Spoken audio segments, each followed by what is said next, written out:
mañana. Un gusto poderlo saludar nuevamente. Quiero invitarle a que, si trajo su Biblia, vaya al libro de Primera de Pedro.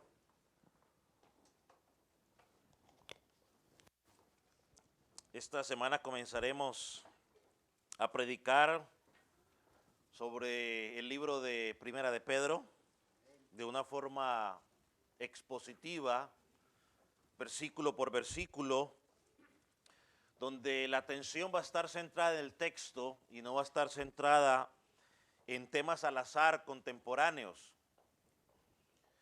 Así que por tal razón, posiblemente usted, al venir a esta congregación por los últimos años, quizás no ha salido muy motivado, sintiéndose muy bien con usted mismo.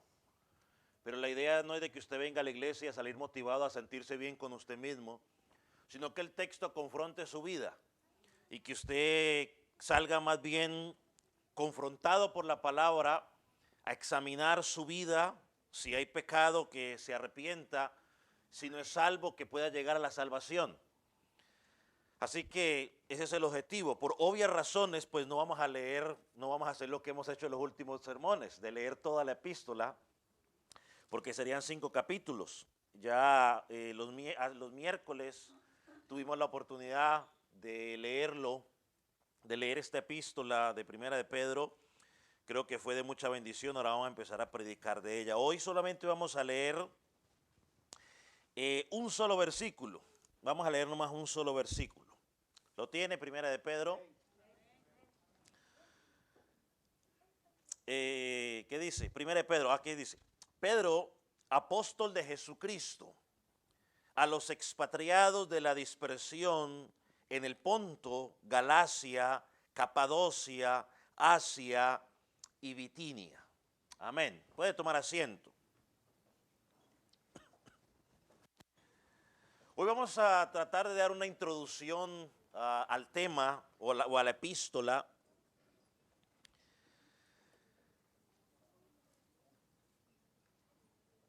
Vamos a hablar sobre algunos aspectos que vamos a tocar que habla la epístola y vamos a hablar un poco del apóstol Pedro. Posiblemente el sermón le vaya a sonar a usted un poco biográfico, pero no vamos a perder de vista lo más importante, que es Cristo. Así que aunque suene un poco biográfico, vamos a tratar de mantener el centro, que es Cristo. Al momento de escribir esta epístola, el apóstol Pablo ya había sido ejecutado por las autoridades romanas. Nerón, que era el que estaba a cargo, dicen, lo había decapitado.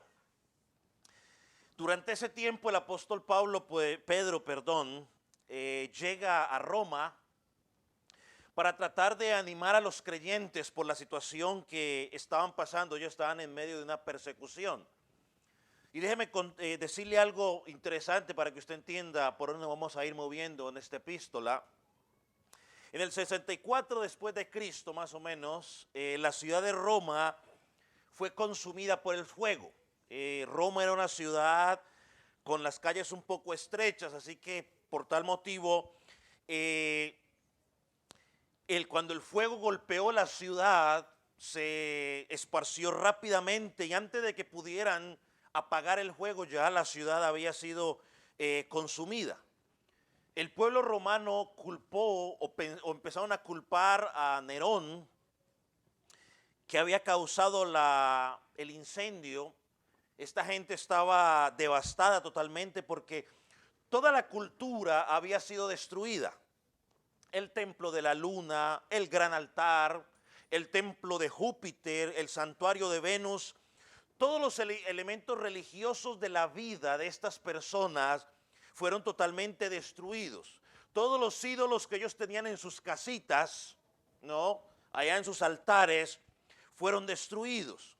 Así que ellos tuvieron una pérdida económica, tuvieron una pérdida social, tuvieron una pérdida religiosa y había una confusión y un caos total en esta ciudad. Y como siempre, pues empezaron a buscar un culpable. Ellos se llenaron de resentimiento, se llenaron de amargura, y cuando Nerón vio el enojo del pueblo y se dio cuenta de que lo iban a culpar a él, él decidió desviar la atención. ¿Y a quién cree que acusó? Bueno, acusó a los cristianos, quizás algunos saben un poco de la historia. Acusó a los cristianos que ellos eran los que habían provocado el incendio en Roma. Ahora, ¿por qué él desvió la atención a los cristianos? Bueno, muy simple, porque los cristianos para ese momento ya eran odiados. Pastor, ¿por qué eran odiados? Bueno, porque los asociaban con los judíos y en Roma había cierto racismo, entonces los odiaban por eso. En segundo lugar, los odiaban porque eran vistos como aquellos que no adoraban al emperador, ni tampoco adoraban todos los dioses que los romanos tenían.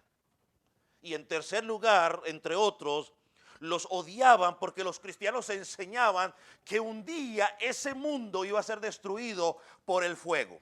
Así que si los cristianos enseñan que el mundo iba a ser destruido por el fuego y la ciudad de Roma fue incendiada por fuego, no fue difícil encontrar a un culpable.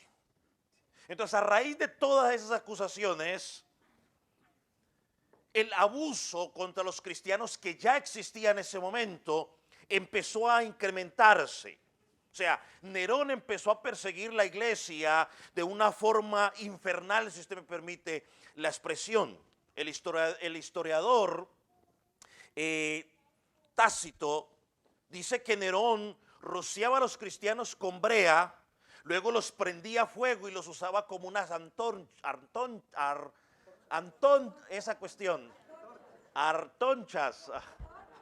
Ahí. Antorchas, école, ahí está. Híjole. Antorchas para iluminar sus fiestas en el jardín. Él tomaba a los cristianos y se los echaba a sus animales salvajes, ¿no? A los leones, a los perros, para que fueran destrozados. Eran clavados en las cruces, hermano. Los cristianos eran chamuscados, azotados, apedreados, colgados, eran lacerados o cortados con cuchillos al rojo vivo. Hermano, era una persecución infernal. Todo eso generó que la iglesia comenzara a expandirse, y ahí es donde encontramos lo que Pedro está diciendo aquí. La gente empezó a moverse hacia el Ponto, hacia Galacia, hacia Capadocia, hacia Asia, hacia Bitinia.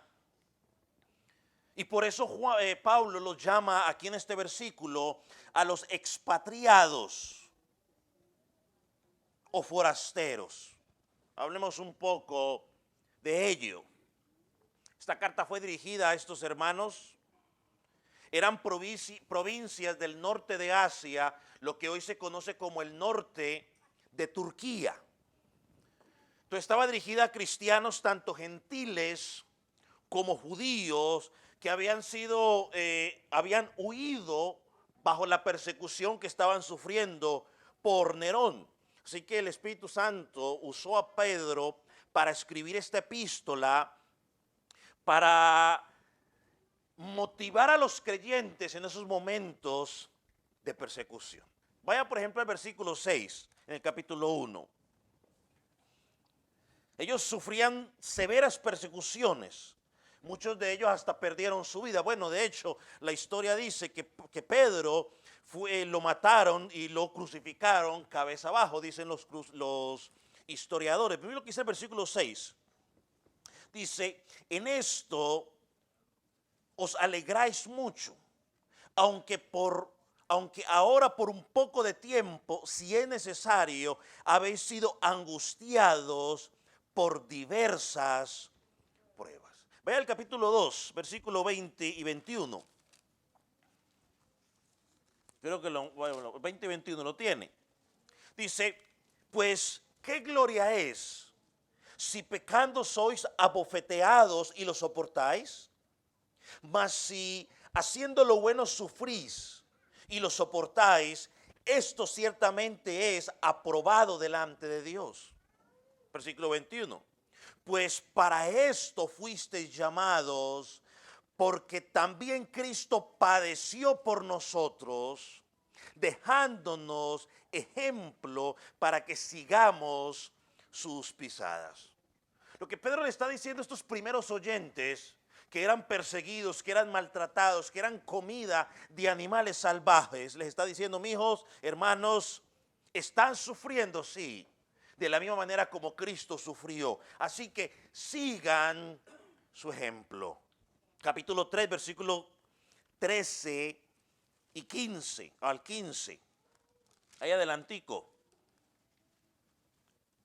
Dice: ¿y quién es aquel que os podrá hacer daño si vosotros seguís el bien? Mas también si alguna cosa padecéis por causa de la justicia, o sea, por causa de vivir piadosamente, como dice Timoteo, bienaventurados sois.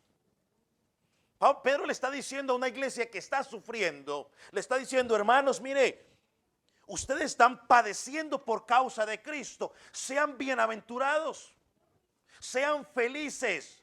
Otra traducción es: sean bendecidos. A ver, un momentico, esto parece masoquismo. ¿Cómo así? Que yo tengo que sentirme bendecido porque estoy sufriendo por causa de Cristo. Pedro dice: y es, sí. Bienaventurados sois. Por tanto, no os amedrentéis por temor de ellos. O sea, no se dejen intimidar.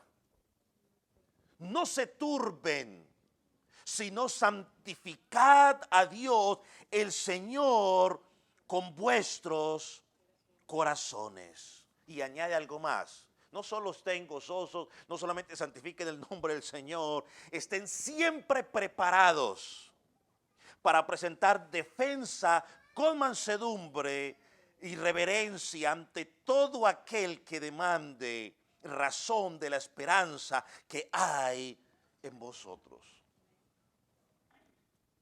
¿Cuál es la esperanza? Bueno, que Cristo va a regresar. Ahorita lo haremos un poco más de ello. Hace un rato lo estábamos cantando. Capítulo 4, versículo 12. Amados, no os sorprendáis del fuego de prueba que os ha sobrevenido, como si alguna cosa extraña aconteciese. Pero le dice: oiga, no se sorprendan, eso no es extraño. Si eres seguidor de Jesucristo, tienes que entender que eso va a ser parte de tu vida. Versículo 13, no se sorprendan, en lugar de eso, ¿qué tienen que hacer? Dice: sino gozaos,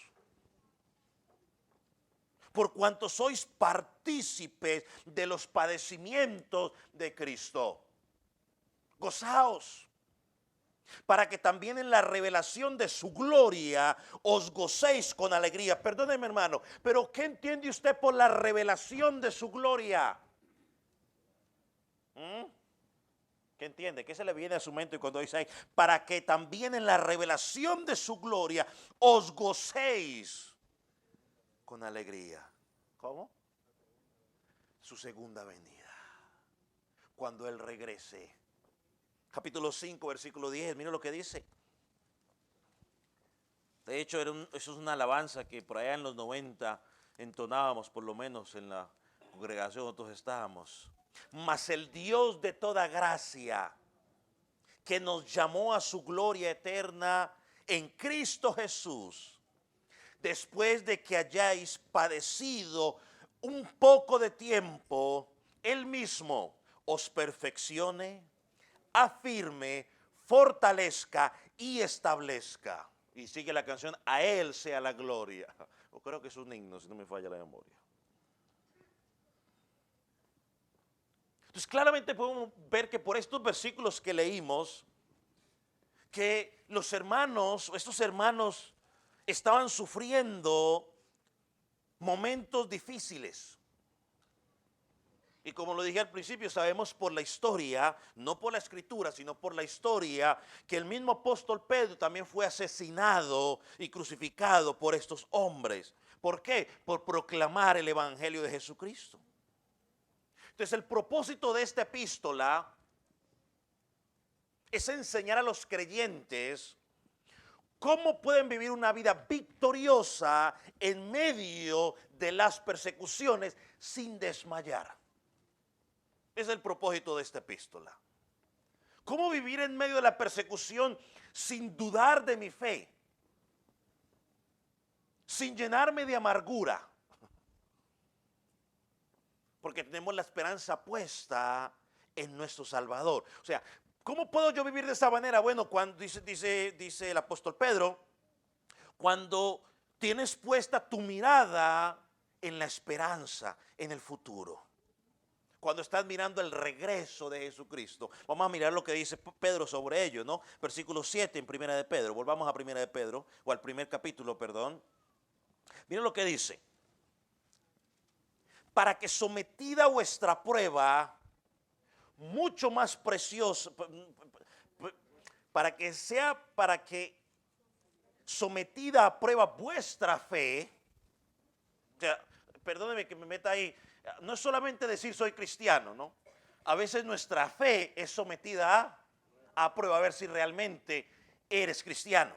Dice, mucho más preciosa que el oro, el cual, aunque perecedero, se prueba con fuego, se ha hallado en alabanza, gloria y honra cuando sea manifestado Jesucristo. Claramente está hablando su segunda ¿qué? Venida. Versículo 9. Obteniendo el fin de vuestra fe, que es la salvación de vuestras almas. Versículo 13. Por tanto, en medio de la persecución, apóstol, ¿qué hacemos? Ceñid los lomos de vuestro entendimiento, sed sobrios y esperar por completo en la gracia que se os traerá cuando Jesucristo sea manifestado. Juan Pedro le está diciendo, dejen de mirar lo que está pasando a su alrededor. Estén esperando la gracia que se va a manifestar cuando Jesucristo llegue por segunda vez. Capítulo 2, versículo 12.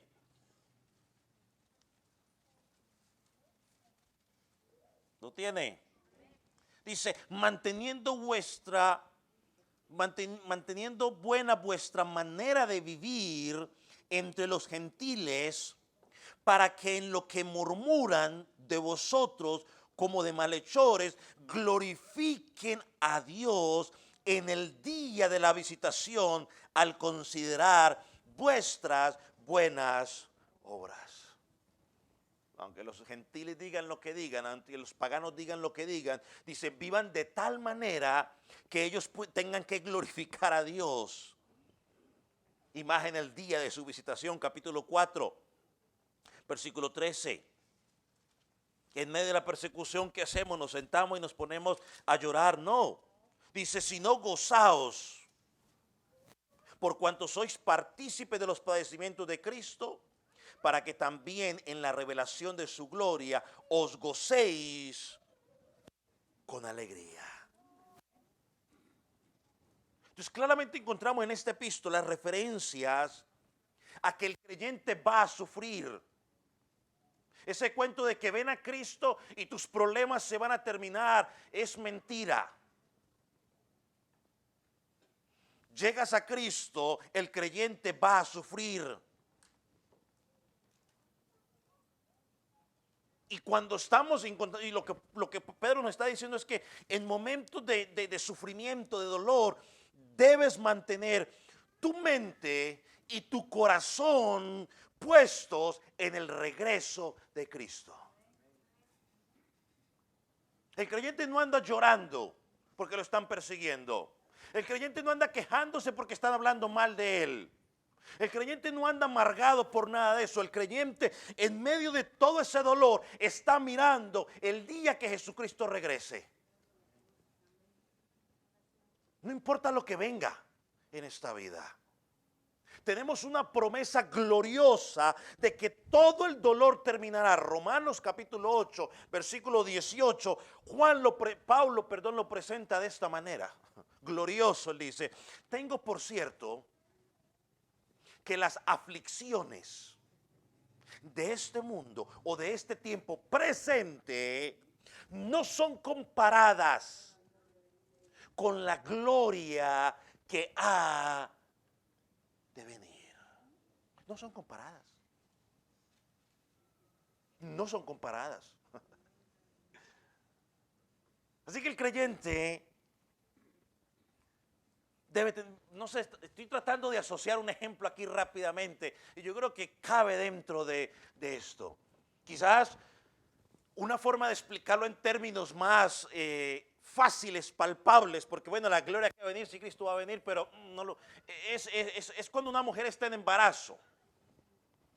La mujer cuando está en embarazo, sus primeros meses pues tiene cierto sufrimiento, cierto dolor, a algunos les dura todo el embarazo y cuando llegan los dolores de parto, pues ya usted sabe lo que es eso.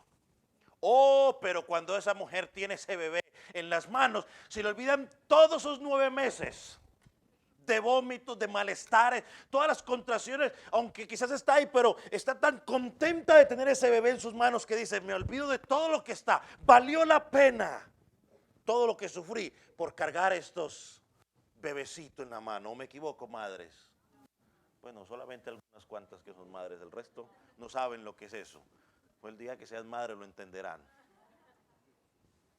Claro, yo pensé que iba a escuchar un no, así que me iba a aturdir, pero no lo escuché. Así que estamos frente, o sea, yo recuerdo porque pues yo estuve en los 3 partos de mis hijos y yo veía luego la cara de satisfacción y de alegría de mi esposo cuando le pasaban a los críos, como dice ella, para que los viera. Es glorioso eso, hermano. Si puedo, yo sé que quizás la comparación no es adecuada, pero quizás para darnos una idea, todo lo que pasamos aquí, no se va a comparar con lo que viene cuando Jesucristo regrese. Así que estamos frente a una epístola que fue escrita a creyentes en medio de la persecución, no diciéndoles no se preocupen, todo va a estar bien, lo mejor está por venir. No, hermano, cambie ese concepto, lo mejor ya vino. ¿Y sabe quién era lo mejor? Cristo, Él ya vino. Así que ese cuento de que lo mejor está por venir, esos son falacias para mantener a la gente dormida, adormecida. No, lo mejor ya vino, es Cristo. Él ya regresó. Así que Pedro le escribe a unos creyentes, no para que estén ahí, no.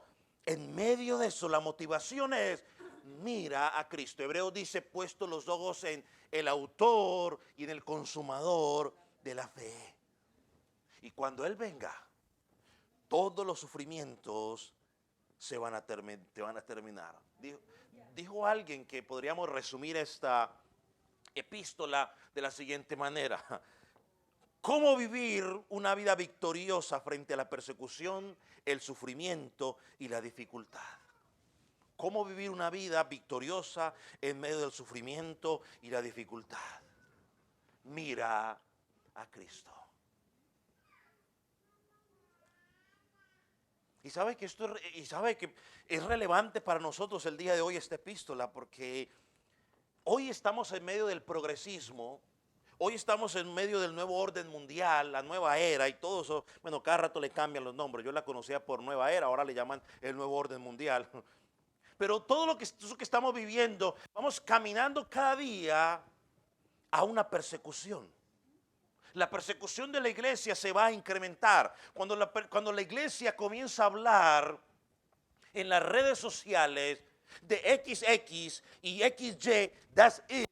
Solamente eso, empiezan las persecuciones, empiezan los bloqueos de canales, empiezan a despedir a los pastores, a cerrar las cuentas cuando usted dice es hombre con mujer, así lo ordenó Dios, yo defiendo el diseño original.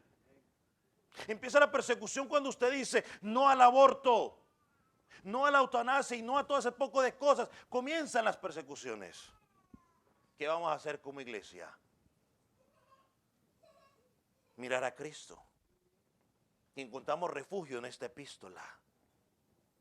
Ahora, en esta epístola también encontramos otros temas que son importantes para la iglesia al día de hoy.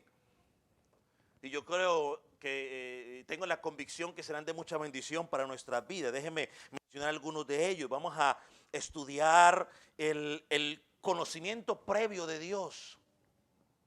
Vamos a estudiar sobre la elección. O sea, el tema de la elección, de que hemos sido escogidos, hermano, es un tema bíblico, que no se han puesto de acuerdo en cómo fue que ocurrió esta elección, es otra historia, pero de que es un tema bíblico, es bíblico. Y no lo podemos sacar, es bíblico. Vamos a aprender sobre el significado de la sangre de Cristo, que debemos usarlo para bañarnos antes de salir de la casa todos los días y todas las cuestiones, según dicen por ahí. Vamos a hablar acerca de las pruebas de la fe verdadera. Estudiaremos sobre la salvación. Hablaremos sobre su segunda venida. Vamos a hablar qué significa, según Pedro, la santidad. ¿Qué es la santidad? Vamos a hablar sobre el sacerdocio. Vamos a hablar también del matrimonio, ¿no? De los maridos, las mujeres. Vamos a hablar sobre cuál debe ser nuestra responsabilidad frente al gobierno en el que vivimos. ¿Qué significa sufrir por causa de la justicia? Hablaremos de cómo debemos depositar nuestra confianza, nuestra ansiedad, en Cristo. Cómo pasar por medio de las luchas que vamos a enfrentar. Así que serán temas que serán de mucha bendición para nuestra vida y mi oración y mi anhelo es de que Dios pueda formar un poco más el carácter de su Hijo o las características de su Hijo en nuestra vida. Ahora, ¿cuál es el autor de esta carta? Bueno, una simple lectura nos dice que el autor se identifica, ¿no? Normalmente hoy cuando se escribe una carta, si quiere saber quién se la escribió, tiene que ir ¿hasta dónde? Hasta el final. A ver, ¿quién me escribió?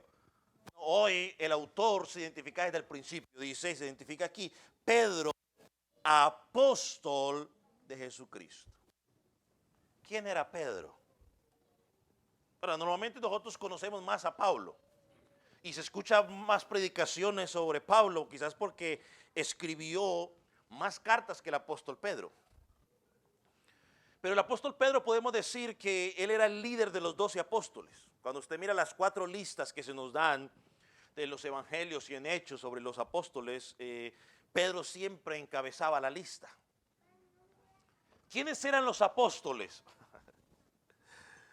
Los apóstoles eran un grupo selecto de hombres únicos que fueron especialmente y específicamente llamados ¿por quién? Por Cristo. Ellos caminaron con Cristo, ellos vieron a Cristo resucitado, ellos fueron comisionados por Cristo y fueron enviados por Jesucristo. Fueron los apóstoles los que pusieron el fundamento de la iglesia. Efesios 2:20, vaya a Efesios 2:20. Bueno, yo lo puse aquí parafraseado, pero Efesios 2:20 dice, la iglesia está edificada sobre el fundamento de los apóstoles y profetas, siendo ¿qué? Siendo Cristo la piedra principal del ángulo. Déjeme lo busco y se lo leo directamente de la Biblia, aunque no hay mucha diferencia. Edificados sobre el fundamento de la iglesia, el fundamento de los apóstoles y profetas, siendo la principal piedra del ángulo Jesucristo mismo. Según Efesios 3:5, no tenemos que buscarlo, ellos recibieron la revelación directa de parte de Dios. Así que específicamente fueron llamados por Dios, por Cristo, comisionados personalmente por Cristo, establecieron la doctrina de la iglesia de Jesucristo, recibieron la revelación directa de Dios, nos la dieron a nosotros a través de la inspiración del Espíritu Santo y fueron puestos en el Nuevo Testamento. Según Hechos capítulo 2, no tiene que buscarlo, dice que la iglesia primitiva perseveraba en la doctrina ¿de quién? De los apóstoles.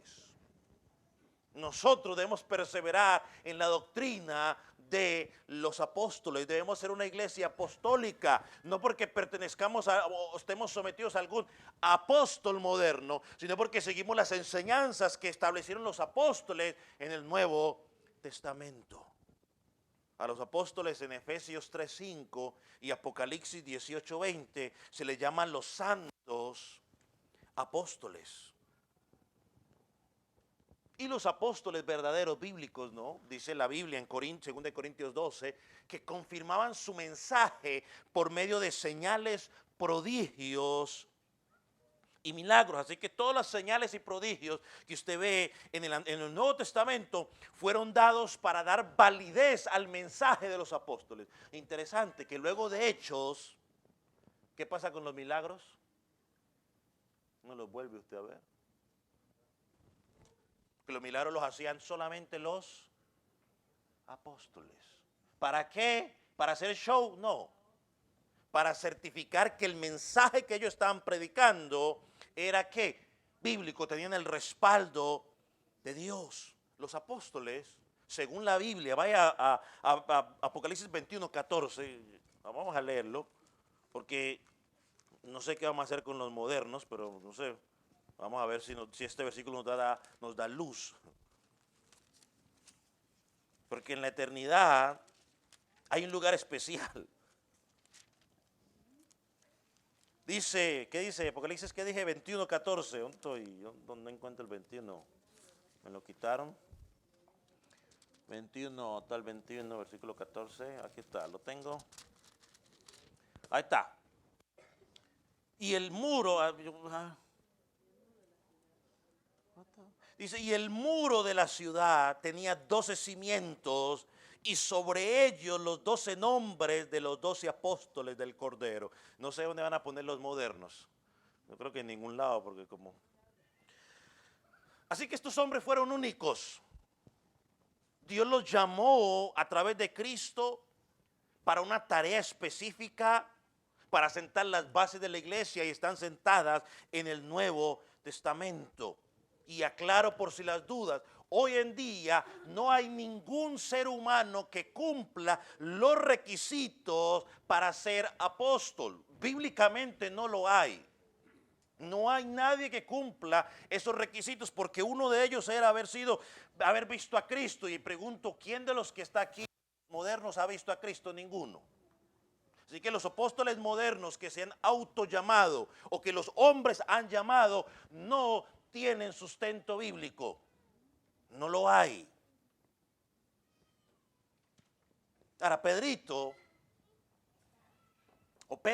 el apóstol Pedro, que posiblemente no hablamos mucho de él, pero cuando usted empieza a mirar el Antiguo Testamento o los evangelios por lo menos, es el primer personaje aparte de Jesucristo más nombrado en los evangelios, el apóstol Pedro. Es la más nombrada. Primero Jesucristo y luego el apóstol Pedro. La relación entre Jesús y Pedro era interesante. Jesús hablaba más a menudo con Pedro que cualquier otro discípulo. Algunas veces le habló con amor, algunas veces reconoció lo bien que había hecho Pedro, pero otras veces le habló con dureza y reprochó por lo que había dicho o había hecho. A ningún discípulo, aparte de Judas, llamémoslo así, Jesús reprendió tan directamente como lo hizo con el apóstol Pedro. Y ninguno de los otros discípulos se aventuró a reprender a Jesús como lo hizo Pedro. No, recuerda cuando le dijo, no, Jesús, que no te pasa esto. Así que él era el líder y necesitaba ser formado por el Señor Jesús. En los 12 primeros capítulos de Hechos, el apóstol Pedro es la figura predominante o principal de los apóstoles allí. Fue el instrumento que Dios usó en gran manera para predicar el primer sermón, donde 3,000 personas llegaron a los pies de Jesucristo.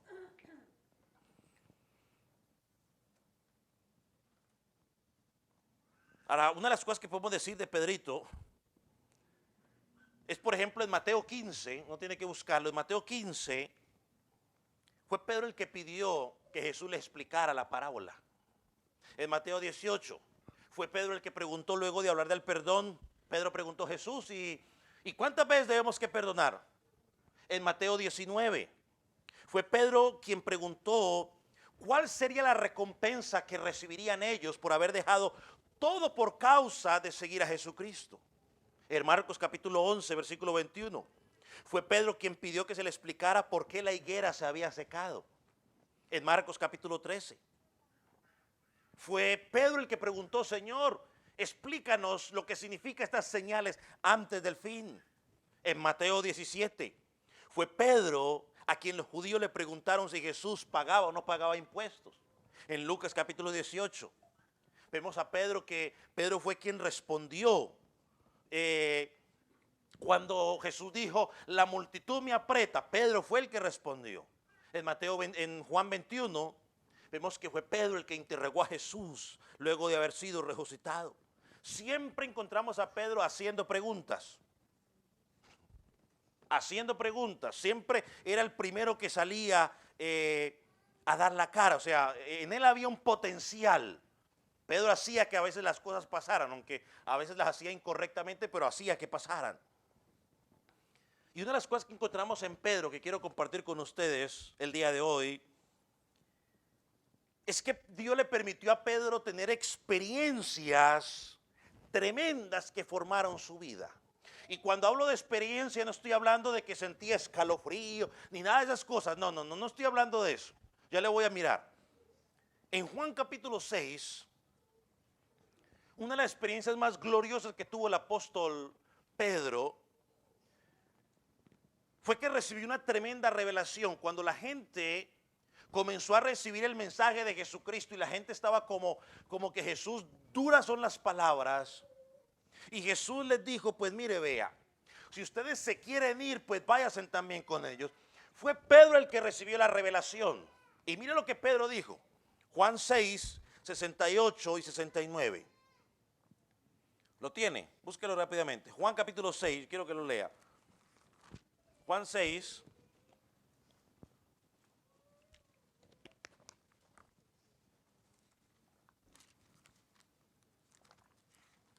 Juan 6,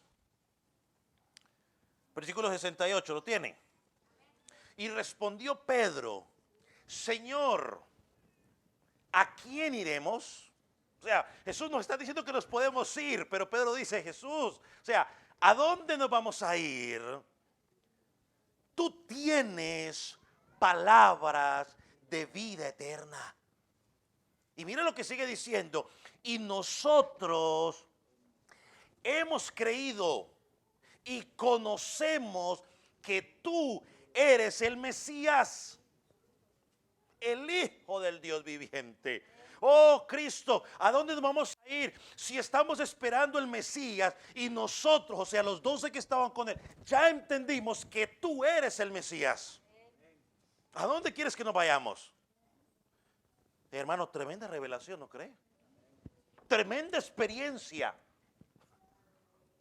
Se le abrió el entendimiento a Pedro y a los discípulos y se les permitió entender que solo Jesús tiene palabras de vida eterna y que no hay otro lugar a donde ir. No hay otro lugar, amigo, que no conoces a Cristo y estás aquí o me estás escuchando. No hay otro lugar aparte de Cristo. No hay otro lugar al cual puedas acudir. No hay psicólogo, no hay psiquiatra, no hay doctor al cual puedas acudir. Ven a Cristo. Solo en Él encuentras vida eterna. No son tus buenas obras, es estar en Cristo. En Mateo 16, versículo 13 al 16, cuando Jesús le empieza a preguntar a los discípulos, bueno, ¿qué piensa la gente de mí? Y la gente empezó a decir lo que la gente decía. Luego Jesús les hace una pregunta más personal a ellos y les pregunta, oiga, ¿y ustedes qué piensan de mí? Un silencio sepulcral. hasta que Pedrito abrió la voz, abrió la boca y Pedrito dijo, Simón Pedro dijo, tú eres el Mesías, o sea, el Cristo, el ungido, el Hijo del Dios viviente. ¿Quién cree el mundo? ¿Quién creen ustedes? Y Pedro le dice a Jesús, tú eres el Cristo, el Hijo del Dios viviente. Y mire lo que Jesús le contesta, bienaventurado, bendecido, feliz eres Pedro, Simón hijo de Jonás. ¿Por qué? Porque no te lo reveló carne ni sangre. Es decir, eso que tú me estás diciendo no es producto de la capacidad del ser humano. Porque a veces la gente cree que es porque usted es muy inteligente, que porque usted es muy capaz. Es que yo siempre demostré que tenía una inclinación espiritual. No, nada, no, nada, que nada. Eso no es producto. Lo que Pedro le está, lo que Jesús le está diciendo a Pedro y a los que están ahí, eso que tú me acabas de decir no es producto del entendimiento humano. Eso que tú estás diciendo te lo tuvo que revelar alguien y dice ahí, mi Padre que está en los cielos. Hay que dejar el orgullo los seres humanos, porque creemos que es que somos, es que yo soy especial. No.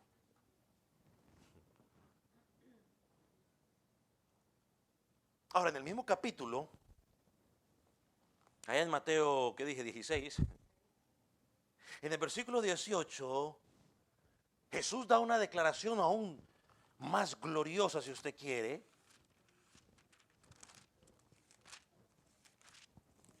Y aquí encontramos el fundamento que tiene Roma. Y lo voy a decir con respeto, por si me está escuchando alguno, con respeto. Y mire lo que Jesús contesta. Y yo también te digo, tú eres Pedro, y sobre esta roca edificaré mi iglesia, y las puertas del Hades no prevalecerán contra ella.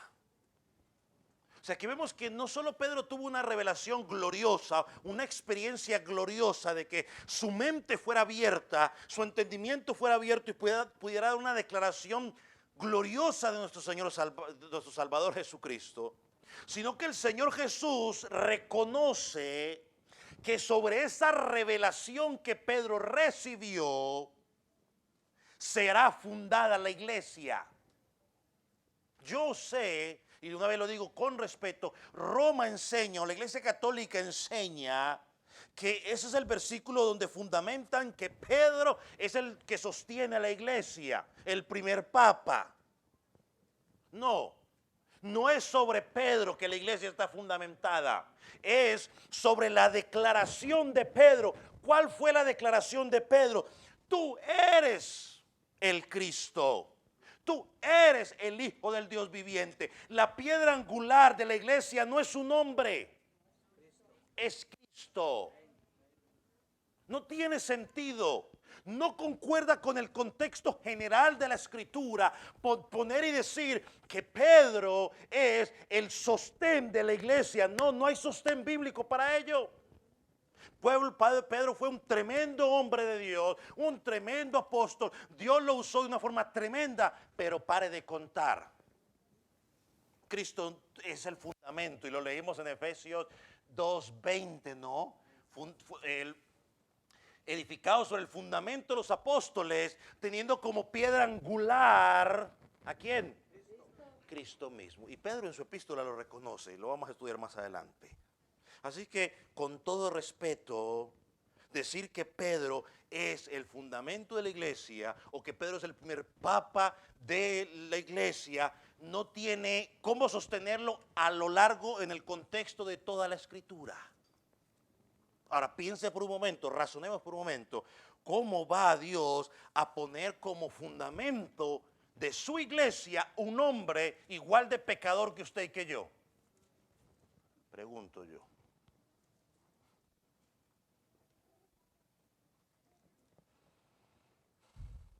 Entonces es sobre el fundamento. La iglesia está fundamentada sobre la revelación. ¿Cuál fue la revelación? Tú eres el Cristo, el Hijo del Dios viviente. Tú eres el que tienes palabras de vida eterna, en el cual hemos creído. Ahora, cuando vamos a Juan capítulo 21, ya después de la muerte del Señor Jesucristo, los discípulos habían salido volando. Pedro había dicho: Señor Jesús, yo doy mi vida por ti. Y al principio fue el primero que sacó la espada para mochar orejas. Pero el Señor le dijo: Pedro, las cosas no funcionan de esa manera. Pero fue el primero que salió volando, salió corriendo. Dice la Biblia que lo seguía de lejos y todo lo demás. Y aquí en Juan capítulo 21 se encontraba algo interesante. Jesús murió, pues ya aquí no hay nada que hacer, pues ya que, ¿qué hacemos ahora? Y dice el versículo 2, que estaban los discípulos, y dice que estaban junto Simón Pedro, Tomás llamado el Dídimo, Natanael, el de Cana de Galilea, los hijos de Zebedeo y otros de sus discípulos. Y el líder de los apóstoles le dijo: vamos a interceder, vamos a orar, vamos a donde Jesucristo nos dijo que lo esperáramos para su manifestación. ¿Cierto que eso dijo? ¿Qué dice el versículo 3? Señores, esto se acabó, se rompió la taza, cada quien para su casa. Y yo, dice Pedro, ¿me voy a dónde? Yo me voy a mi antigua profesión. Yo me voy a hacer lo que sé hacer, lo que he hecho durante toda mi vida. Yo me voy a pescar. Los demás que le dijeron: no, hermano apóstol, recuerda que el Señor nos dijo esto y lo otro. ¿Qué dijeron los demás? Pues, hermano, we follow you.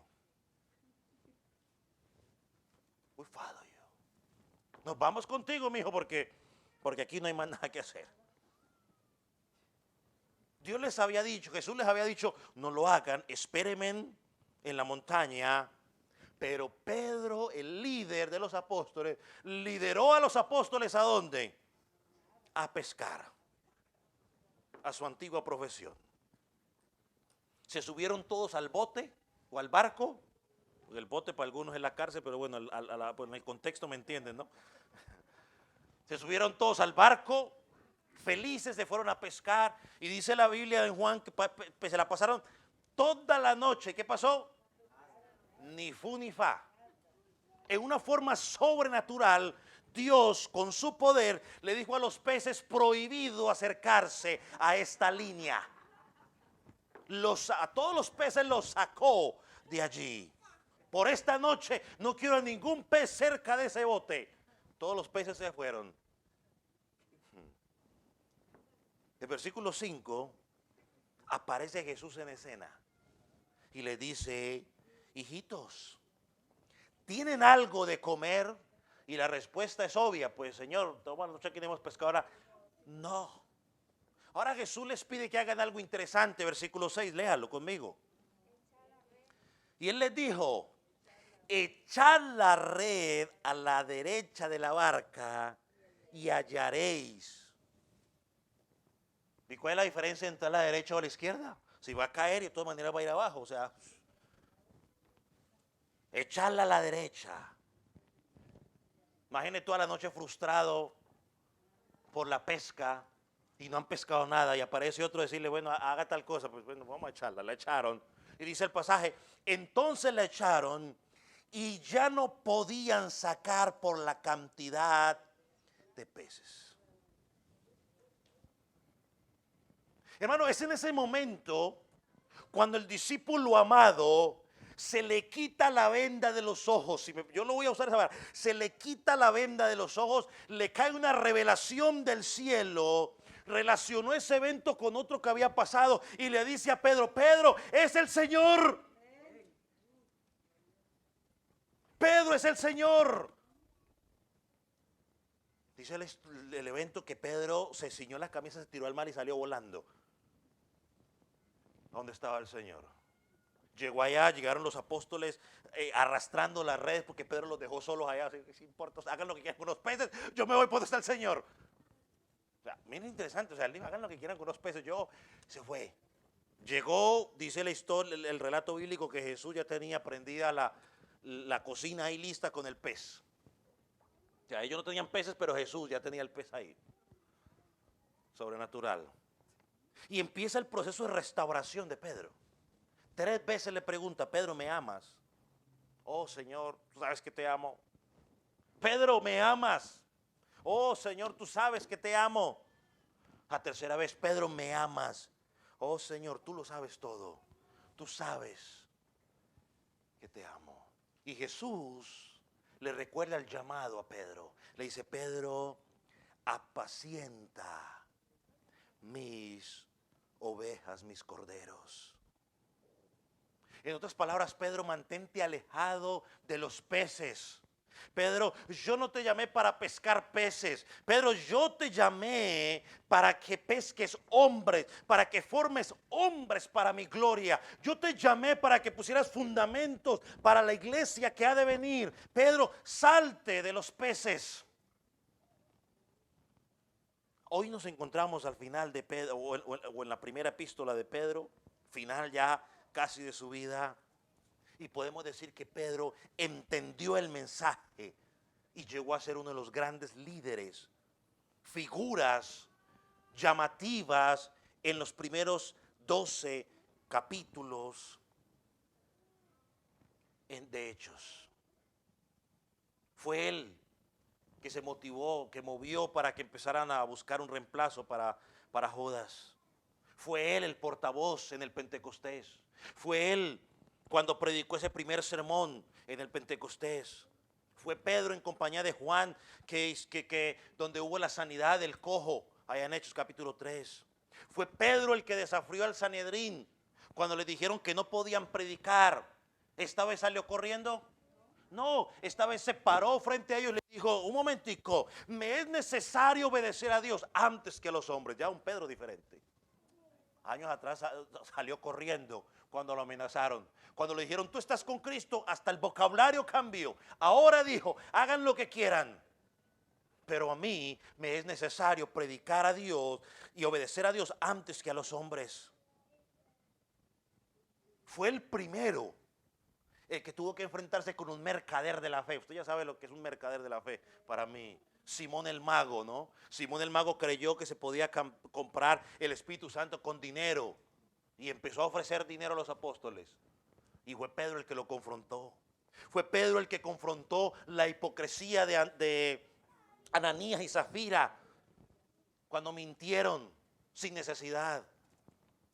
Fue Pedro el que llevó el mensaje a los gentiles. Recuerda Hechos 10 y 11, Cornelio y toda su compañía. Así que, hermanos, nos encontramos ahora listos a estudiar una carta que escribió Pedro, y estaba cumpliendo la función que Dios le dio. ¿Cuál fue la función? Pedro, apacienta mis ovejas. Pedro se convirtió en un pescador de hombres. Y al final de su carrera estaba haciendo precisamente lo que Jesucristo le dijo: sígueme y te haré pescadores de hombres. Por el trabajo del apóstol Pedro, muchas personas llegaron al arrepentimiento. Y hoy todavía muchos llegan al arrepentimiento. Y es mi oración que al predicar la palabra que Dios puso en este hombre, muchos puedan llegar al arrepentimiento en esta congregación. Vamos a orar.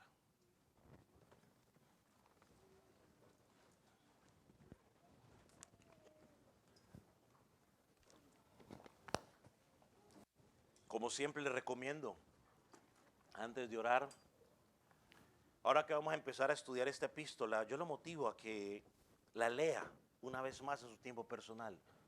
Léala toda. Si usted tiene la posibilidad de sacarle los versículos, los capítulos, los títulos y ponerla en un documento, léala. Va a ser mucha bendición para su vida. A veces los versículos y los capítulos nos ayudan para identificar un versículo, pero a veces nos ponen prejuicios y nos desconectan de la fluidez de la carta.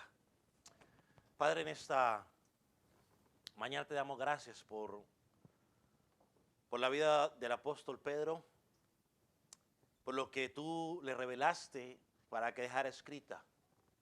Y hoy, como tu iglesia, Señor, años después, siglos después, queremos tomar la oportunidad para estudiarla. Háblanos. Señor, que el mismo consuelo que encontraron los primeros oyentes, allá en Asia Menor o al norte, Señor, que sea el mismo consuelo que encontremos el día de hoy nosotros, los que te seguimos a ti. Padre, aquellos que no te conocen, aquellos que están muertos de sus delitos y pecados, mi oración es para que tú traigas vida y ellos puedan llegar a ti en fe y en arrepentimiento. Gracias, Señor Jesús. Gracias. En el nombre de Jesús. Amén.